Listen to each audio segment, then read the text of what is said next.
If you are preparing for Madhya Pradesh judiciary exam, तो उसके लिए आपको क्या क्या प्रिपेयर करना है, कैसा सेट ऑफ पैटर्न एग्जाम का आता है, and what are you going to do if you are preparing for this exam.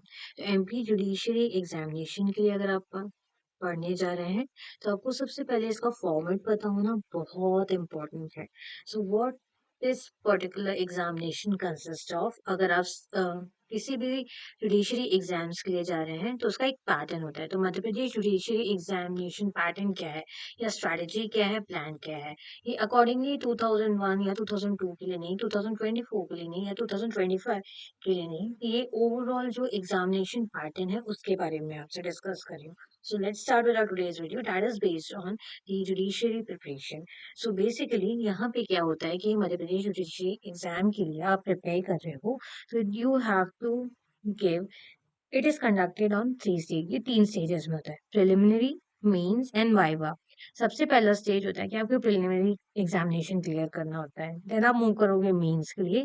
जैसे ही मेंस आप क्लियर करोगे तो आप वाइवा के लिए जाओगे, मीन्स इंटरव्यू राउंड के लिए जाओगे। तो प्रिलिमिनरी एग्जामिनेशंस में कितने क्वेश्चंस आते हैं, कैसा फॉर्मेट होता है। प्रिलिमिनरी एग्जामिनेशन में paper generally 150 multiple choice questions होते हैं, जहाँ पे आपको एक क्वेश्चन के 4 ऑप्शन रहते हैं, जिसको आपको टिक करना होता है। क्या इसके लिए कोई नेगेटिव मार्किंग है? इसका आंसर मैं आपको लास्ट में दूंगी, बट सबसे पहले आपको 150 मल्टीपल चॉइस क्वेश्चंस जो रहते हैं वो अटेम्प्ट करना होता है। मार्क्स कितने होते हैं? 150। जैसे ही आप प्रिलिमिनरी एग्जामिनेशन क्लियर करते हो, इसकी एक लिस्ट आती है, then you will move towards mains examination. इस मेंस एग्जामिनेशन में 4 पेपर्स होते हैं, एंड ईच पेपर 100 मार्क्स का होता है। एक इसका टोटल मार्क्स कितना होता है मेंस एग्जाम का? Conducted for a total of 400 marks. तो 400 मार्क्स का ये पेपर होता है।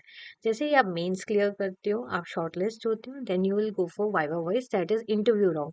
यहाँ पे क्या असेस होता है? General knowledge, legal standard and suitability for the role. ये टोटल कितने मार्क्स का होता है? 50 मार्क्स का होता है। तो आपके जो मेन क्वेश्चन है कि मैंने आपसे जो शुरुआत में पूछा था, क्या कोई नेगेटिव मार्किंग होती है? So there is no negative marking in either MP judiciary preliminary और मेंस एग्जाम। आपकी ओवरऑल परफॉर्मेंस के बाद आपका एक स्कोर जनरेट होता है, जिसके अकॉर्डिंगली आपका सिलेक्शन होगा। So stay tune with me, thank you for watching this video and subscribe my channel. Don't forget to hit the bell icon. Bye everyone.